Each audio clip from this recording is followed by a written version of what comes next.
Good morning, everyone. Good morning. It's so nice to see you here. It's nice to see people I haven't seen, but I've met in the past. And so thank you for being here.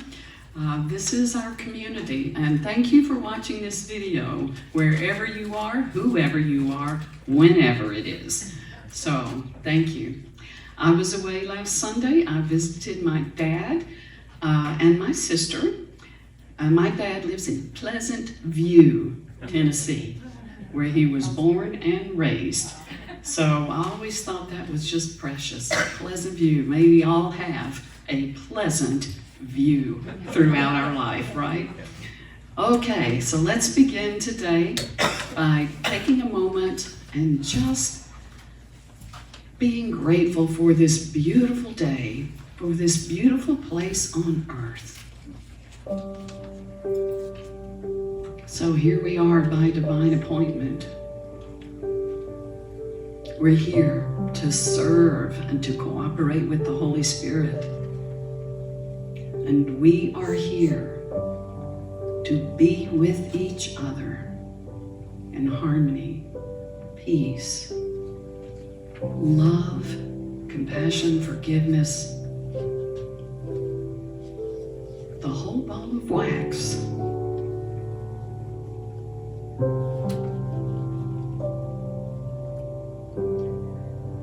We dedicate ourselves during this service to be open and receptive to the living Spirit of truth.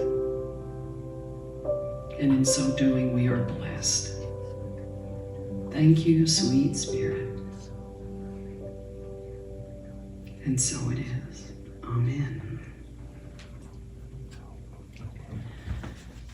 I meant to say, hello, all you saints.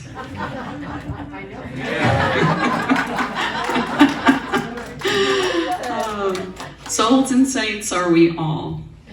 Souls and saints. So let's affirm together our opening statement. There is only one presence and one power in the universe and in my life, God the good, omnipotent. And our vision, a world of spiritually awakened hearts and minds. And our mission, we are creating a joyful community on a spiritual pathway to peace and love through fellowship, classes, music, and services. And so it is.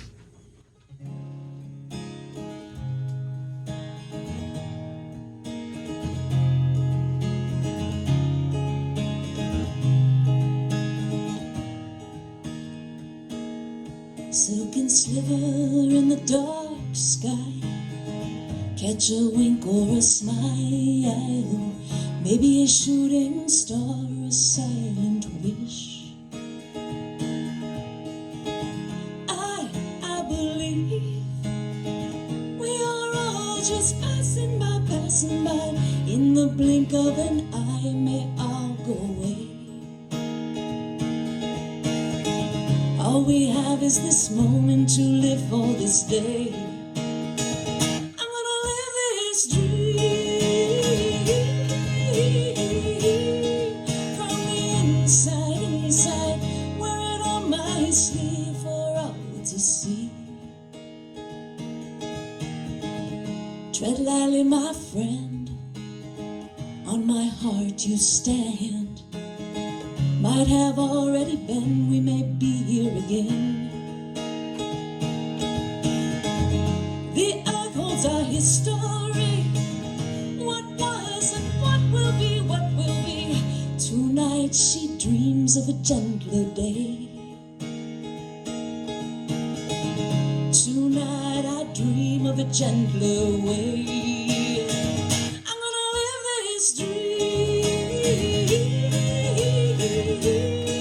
from the inside, wear it on my sleeve for all to see.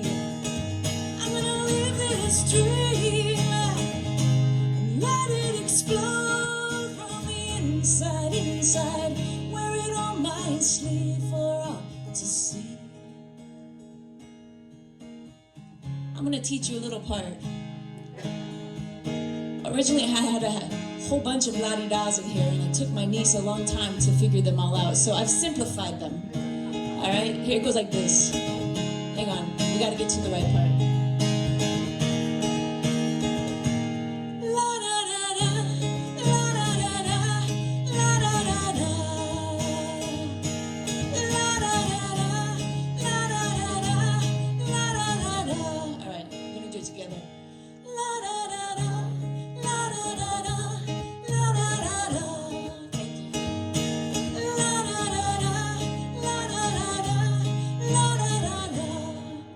I'll cue you in when it's your turn again, okay? And while we're all doing that together, let's just hold that vision of a gentler day and a gentler way, all right?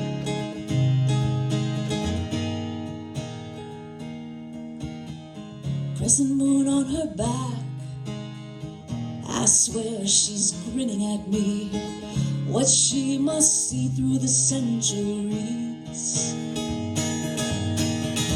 We are just tiny parts, turning our hearts inside out, giving all to our belief we're gonna live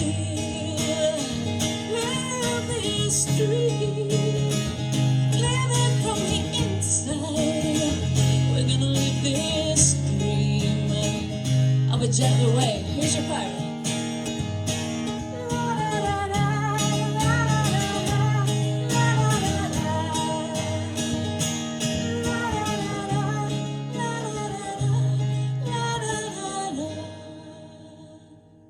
Thank you for singing with me. Thank you for singing for us and with us.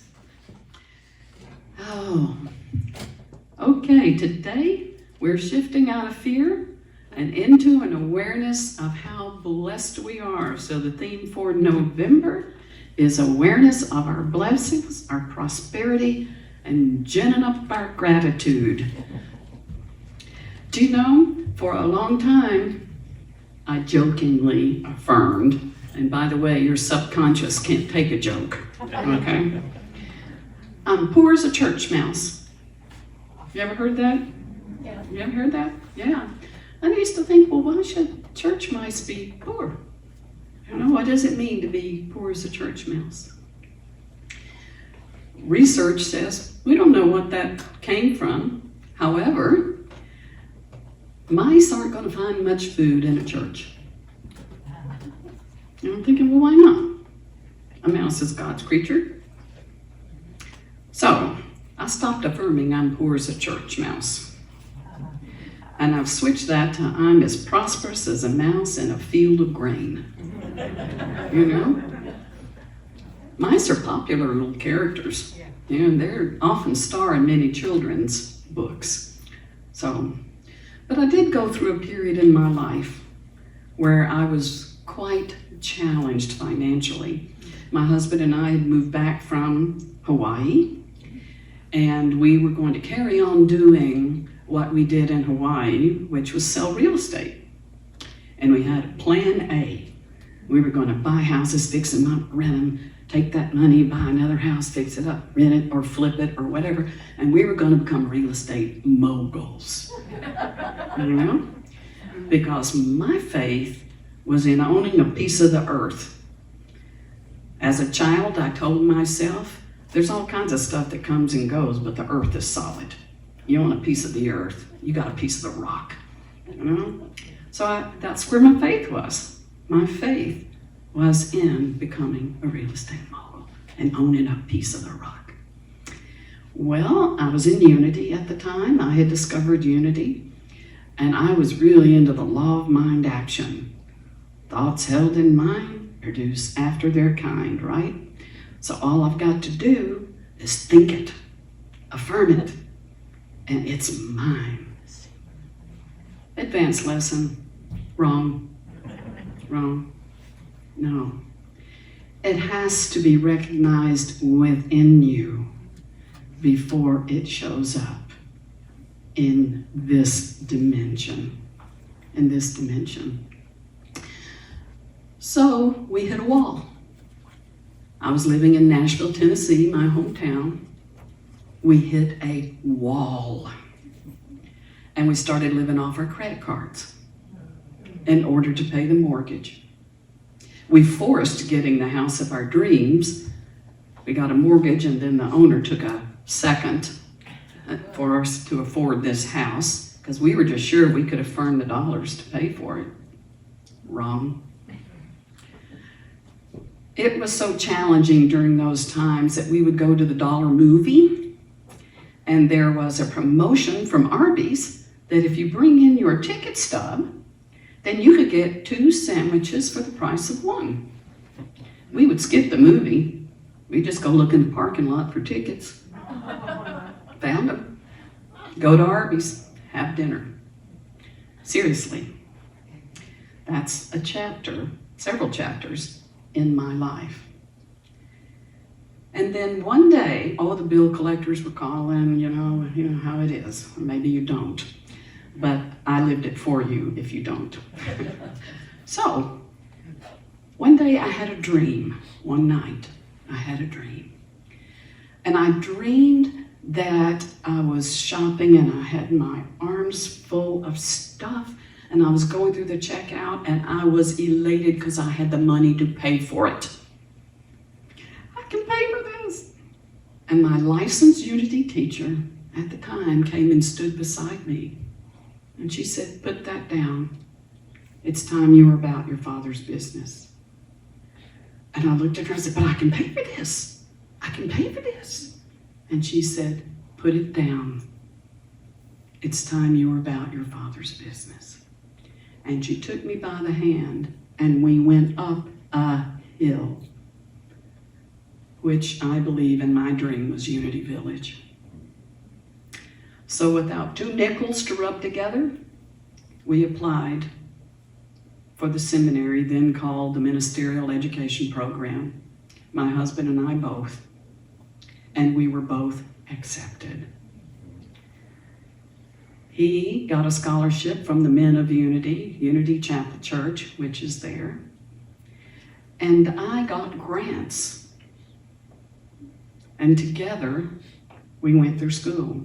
We had a neighbor in Nashville who owned a home in Kansas City, and he let us live there for $200 a month. $200 a month.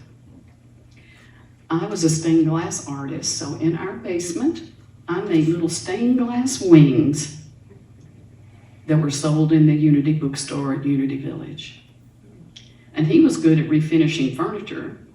So we would go to all the estate sales and all the thrift stores and pass by everybody's curbs where they put stuff out and snatch things up, take them to the basement, refinish them, reupholster it. We had a little antique booth. We put the stuff in there. And then I worked at Silent Unity, a shift from 3 to 11. So looking back, my favorite affirmation is we got through school, I did, on a wing and a prayer.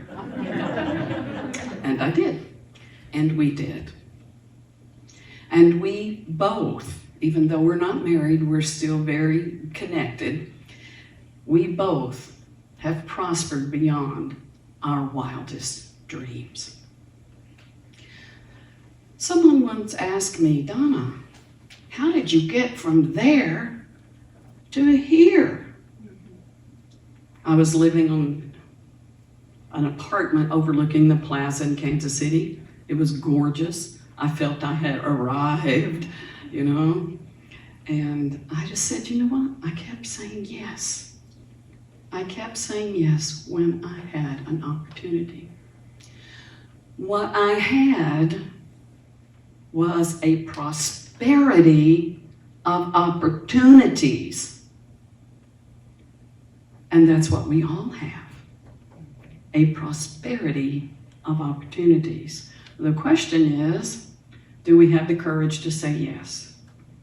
To step into the not knowing and trust that the soul of us, the Holy Spirit within us, the intelligence of God, the love of God would never lead us to a dead-end alley. We might take ourselves there in search of plan A, Or Plan B. Oh, I forgot to tell you. Plan A was to become a real estate mogul. You know what Plan B was? To become a minister. God laughed. God laughed. And I have been so blessed in my years because ministry has opened up for me everything I ever wanted. Every experience. Just as your right and perfect place prospers you and prospers those around you. You know, so many people live in fear and in lack and in scarcity consciousness. One of my prosperity teachers called scarcity, scare city. We're living in scare city.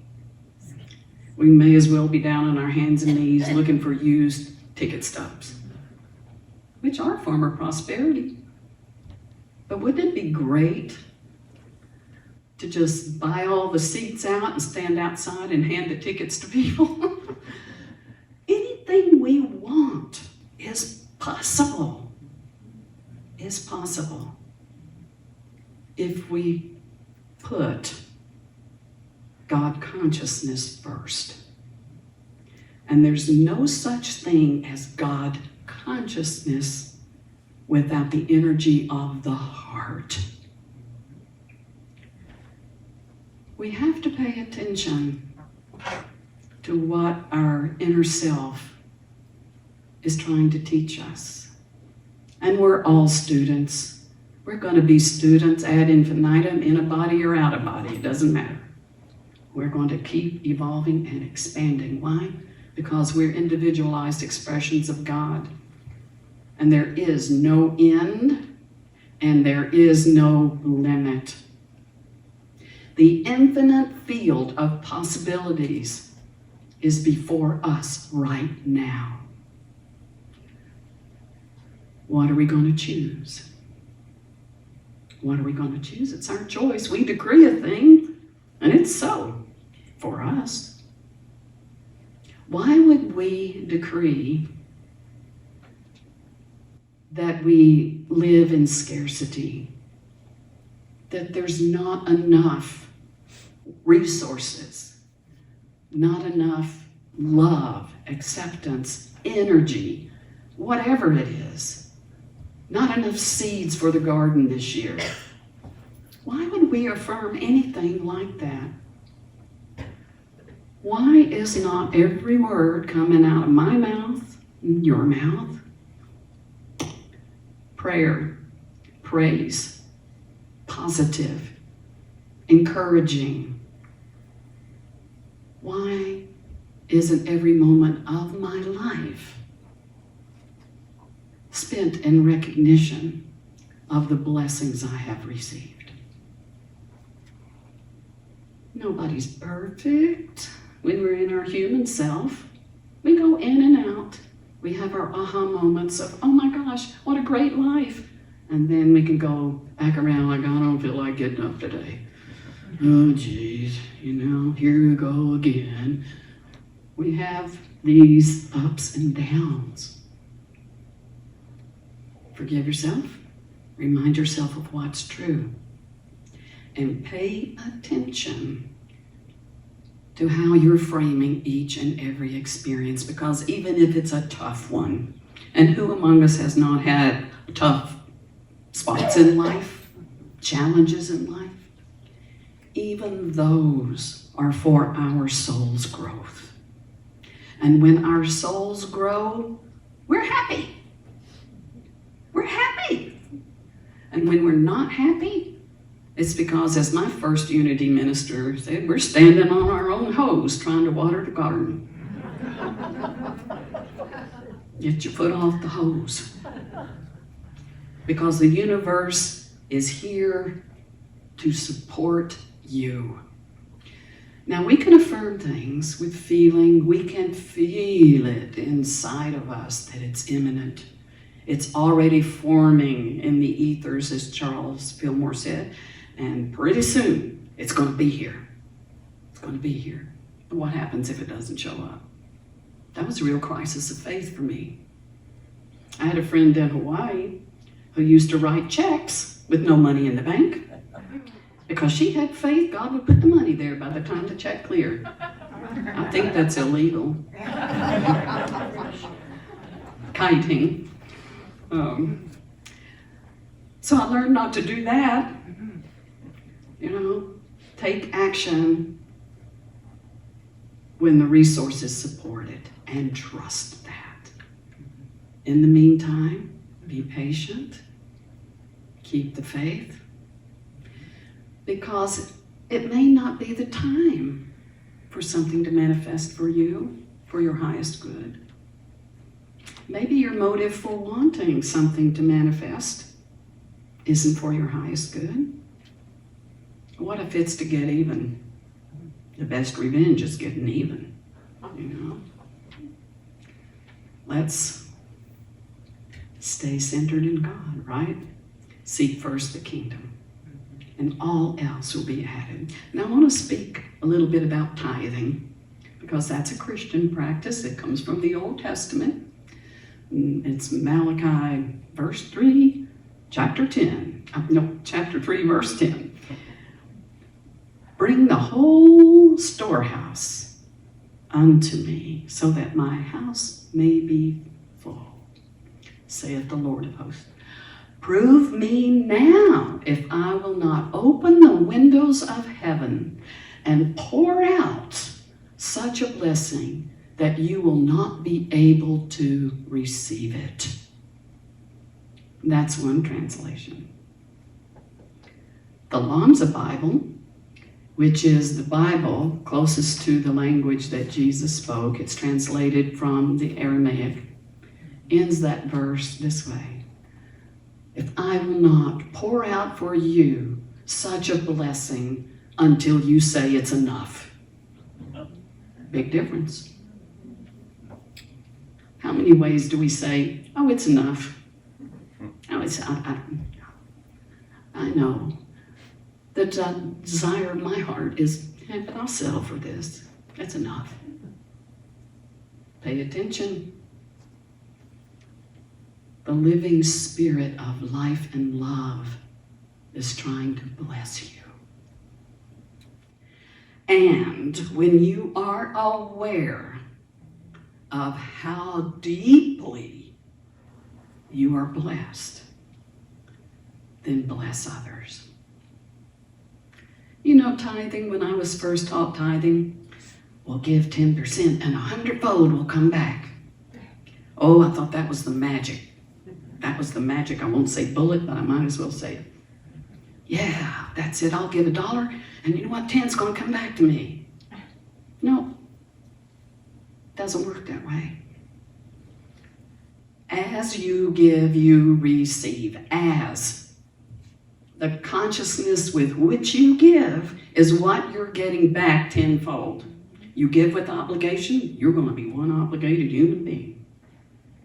If you give with joy and gratitude and recognition of the living Spirit, then what you're going to get is an abundance of the living Spirit manifesting in your life in ways you can feel and in ways you can know. Know. So, be still and know. Give. Give and you receive. Just make sure what you're giving of yourself is what you would like to receive from others. Also in tithing, give to the source where you're spiritually fed. Well, I changed that for myself. You know why I did? Because in my previous position, people sometimes would say to me, well, why should I give to Unity Worldwide Ministries? What have they done for me? Whoa, So then I would find myself drawn into a debate, should I choose to accept it. Well, we do this and this and this and this and this. And if you would only let UWM serve you, you would know. And then one day I thought, you know what? Give to where you're spiritually fed can run the risk of being, what have you done for me lately? What have you done for me lately? So I said, you know, I'm not going to teach that anymore. And instead, this is what I say about tithing. Give to where you want to see the Spirit flourish. Give to where you want to see the Spirit flourish. Put your heart into that and it will flourish. I know your hearts are in this community because you've said so and you support it generously. I can feel it from my own heart, and I knew it when I first stepped foot in here into this building. Thank you. Thank you. Because of you, I am here. Because of your generosity, I am here. And I intend to stay, okay? That's not a threat. So I just wanted to set the stage for our further exploration. And I want to leave you today with this meditation that is not my own, but it has come to be one of the most favorite meditations. And it's actually from the book Frequency. So this is Penny Pierce. I invite you just to listen, however you do best. You can keep your eyes open, keep your eyes closed. This is called Attune to the Truest Feeling. You are so much more unlimited and privileged and well-served than you realize. All things are at your fingertips, awaiting your permission to occur. All knowledge waits only for your curiosity to draw it forth. The living field of presence in which you reside and of which you are made is sensitive to the desire of a single atom. It responds and shifts and opens toward your every tiny need. Flowing with its willingness, you can easily feel the naturalness and pleasure of service. Yes, you are discovering the benefits of conscious, refined sensitivity and harmonious resonance, how it makes for living well and accessing the ascending spiral of wisdom. But where, really, does consciousness communion lead? It leads you to an experience of the us through shared knowing, shared feeling, and shared motivation into the truth of your belonging. Your communion with your brother and sister forms of life shows you the unselfishness of the world. Look around at the simple details and feel into the motives of objects. Why do they exist? There is but one real feeling: generosity. The cafe welcomes you, and you notice and feel the red toenail polish flashing on the woman's happy toes, her sandals showing them off, and the man's cell phone, living to connect him to others, his shoulder and neck bent toward each other to hold it in place so his hands can reach his money that goes wherever he wants to send it, willingly, never having much of a home. The baby's fat legs like to make you smile, dangling from his father's kindly forearms. The round granite slab, polished into a tabletop, supports many arms, cups, books, and scones, and patiently lived as a mountain until it was sliced away from its family to come to your own. to show its green and black flecks so beautifully and continually. You can feel the pen's love of making marks, the hand with fingers' joy in knowing how to press and shape letter forms in conveying motives from the brain through the neck, shoulder, arm, and wrist onto the writing paper that came from a tree that grew in Oregon and died after a not long enough life, so you could bring your thoughts, these ephemeral things, into this world that so loves itself that all it knows to do is give.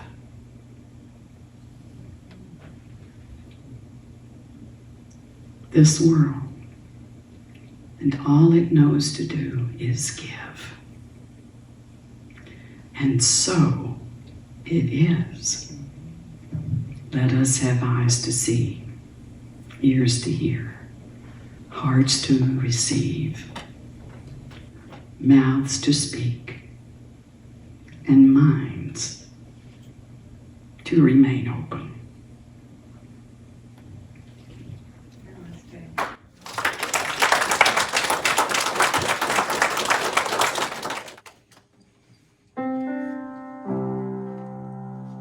I am so blessed.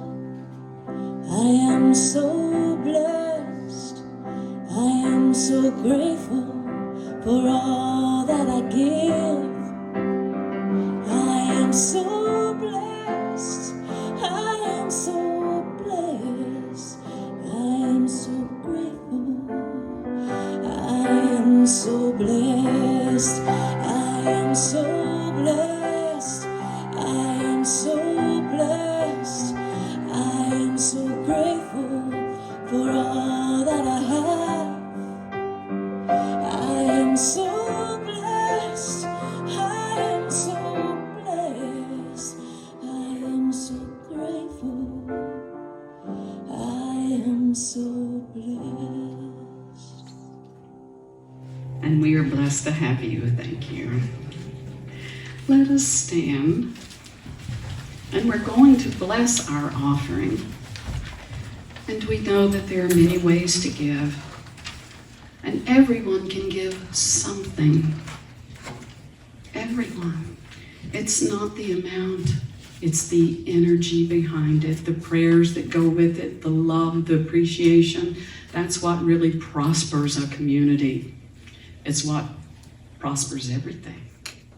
Because the money is only a symbol. We can give our talents and our time. So, together, divine love through me blesses and multiplies all that I have, all that I give, and all that I receive, and I am grateful. And so if you give through check in the mail, just visualize that, bless it. There will be baskets in the back. We will begin exiting our service now from the back row going forward. If you want to speak to each other, I ask you to do it outside. I am going, oh, don't forget, George has got his sign-up table for our Thanksgiving picnic. And there are sign-up sheets if you'd like to do the daily word or help usher when it's needed. I am going to the back, and we will sing Let There Be Peace on Earth, and the prayer for protection follows that, and then the service will be over, and I'm going outside. Okay? All right.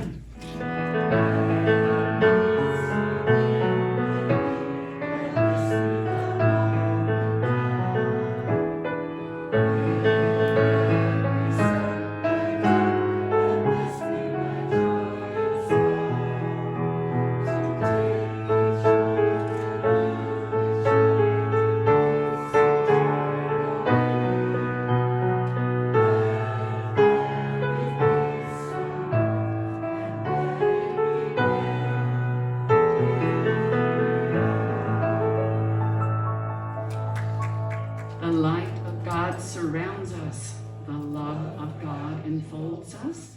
The power of God protects us. and the presence of God watches over us. Wherever we are, God is, and all is